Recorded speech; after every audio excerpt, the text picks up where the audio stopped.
Hi friends, అందరికి నమస్తే. ఆ తిరుపతమ్మ అమ్మవారి దర్శనం అయితే నాకు కలిగింది. ఇది చాలా అదృష్టంగా భావిస్తున్నాను.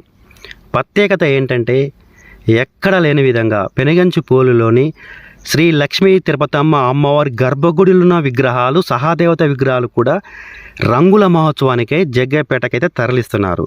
ఆ అమ్మవారు ఆయా గ్రామాలకు చేరుకోగానే వేలాది మందిగా భక్తులు పాల్గొని కళానృత్యాలతో అంగరంగ వైభవంగా ఈ వేడుకనైతే జరుపుకుంటున్నారు.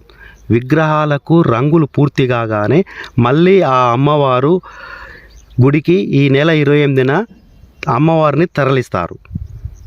ఈ వీడియో చూస్తున్న మిత్రులందరికీ ఆ అమ్మవారి ఆశీస్సులు కలగాలని మనస్ఫూర్తిగా కోరుకుంటున్నాను.